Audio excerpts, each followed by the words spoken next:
The very reality and emotions that you try to escape only get amplified if you're manifesting from a state of unresolved pain and trauma. Let's explore how to manifest successfully and sustainably without re-traumatizing yourself.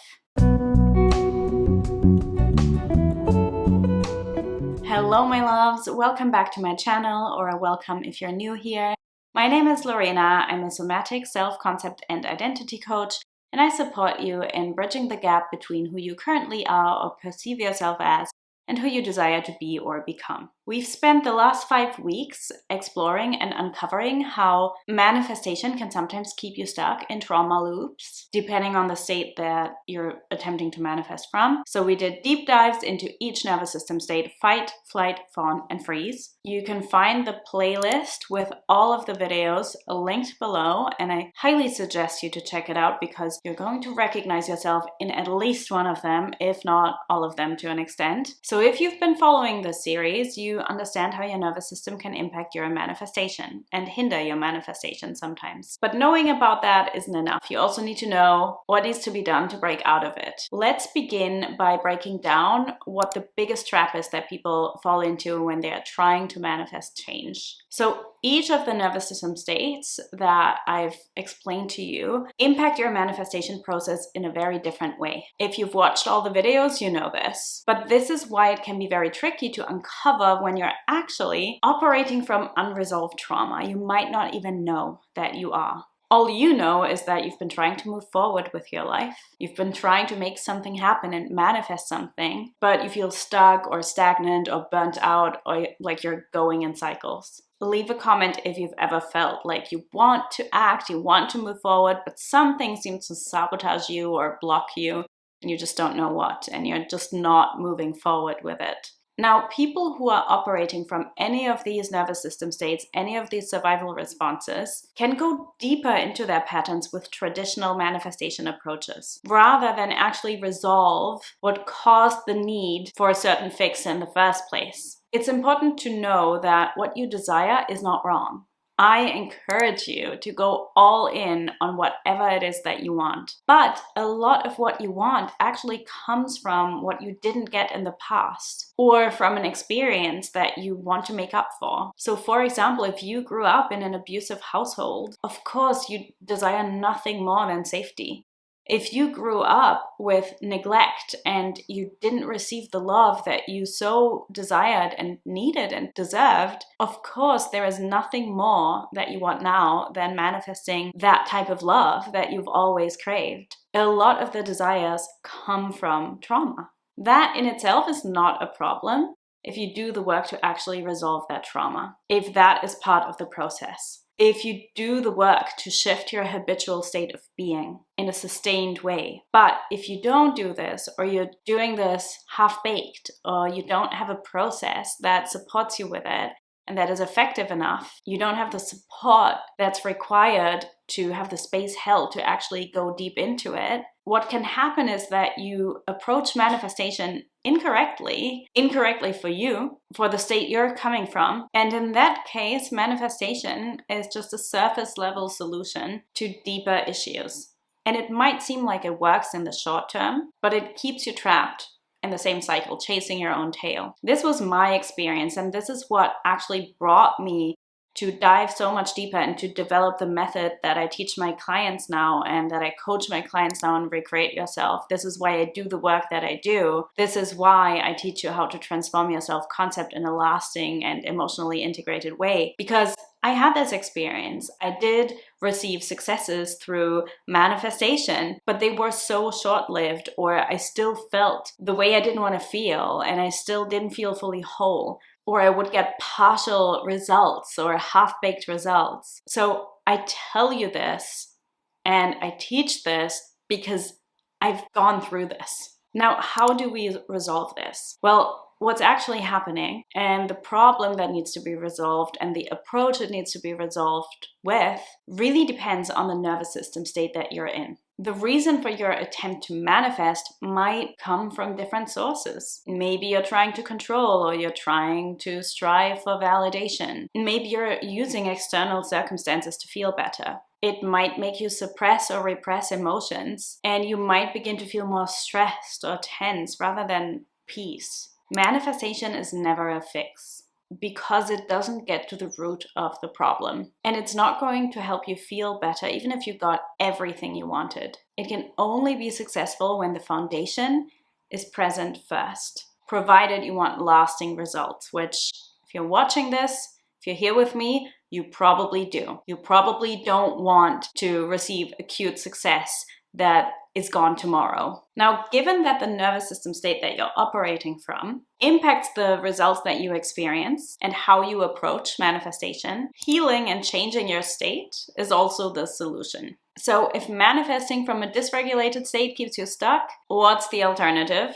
What actually needs to shift so that you experience a lasting transformation in your self-concept and lasting results in your external reality? Well, manifestation only amplifies who you already are. It only amplifies your current self-concept. And so if your self-concept is tied to trauma and dysregulation, you're only reinforcing these patterns. So what you need is a core shift in your self-concept, in your identity, at the root where it originated, to give the patterns the opportunity to resolve and to break. Now, if you're wondering how to actually experience this core shift in your self-concept, you can begin by checking out my free self-concept mastery blueprint. I've linked it in the description below, because it's not just manifestation teachings that can be quite surface level. It's also self-concept teachings and self-concept work that is often approached from surface level. That is often very reductive. And what I give you in that blueprint is the method or the process for lasting self-concept transformation that I teach, that I recommend, that I know works. And you also get a daily checklist in there so that you can begin to apply what you learn. Now, to truly change, you need 3 things. You need regulation, you need an increase in capacity, and you need a rewiring of your nervous system. Let's break it down. Let's start with regulation. Now, regulation is the foundation and the basis for seeing results. If your nervous system is dysregulated, then you'll only be able to manifest from a dysregulated place, which then continues to create chaos, instability, and reinforces these cycles and patterns that I spoke about. Now, what do I mean by nervous system regulation? What I mean is that your nervous system is in balance and it's functioning as it should. It doesn't mean it never goes into a survival state. In fact, it does do it when it's supposed to, when you need to survive, but it doesn't do it anymore when it's unnecessary. I was actually just speaking to a past client the other day. So she did Recreate Yourself, my coaching program, years ago. And I had a catch up with her, and she still experiences so many amazing shifts in her life. And it's really beautiful to see how sustainable it is. Her relationship is thriving. She's been advancing in her career, and she just feels amazing about who she is. She's become so much more confident and magnetic. But the main benefit, she told me, was how grounded she feels. She's so grounded, she's capable of handling anything that life really throws at her. And that is such a win, because that's exactly what allowed her to be even open to receiving all these amazing manifestations in her life too. That's what allowed for these shifts in her self-concept and her reality alike. So if you want lasting results, and like my client, results that last years, you need to manifest from a regulated state. If you're not manifesting from a regulated place, you're not able to sustain it. You're not able to maintain the state that you need to be in. Now, when I say remain in the state that you need to be in, it's not about never changing your mood. Your state, your energy levels, your mood change all the time, and that's fine. What I'm really talking about is that your habitual state of being changes. Now, what I mean by that is the state that you are in the most consistently, and that you are in the most naturally. But also, regulation alone is only one part of the equation. It's not enough, because you also need to be able to expand to increase your capacity. Now let's talk about that. What does that mean? Increasing your capacity really means you hold more. You hold more of the experiences that you want. You're capable of more. You're not pushing anything away. You're not sabotaging yourself consciously or unconsciously. When you don't have capacity to be with the challenging emotions, for example, which is what a lot of these nervous system responses are about. It's too much to be with certain emotions. So you go into a survival state. But when you don't have the capacity to be with these feelings, with your trauma, with your pain, with your darkest shadows, then you also don't have the capacity to be with joy and pleasure.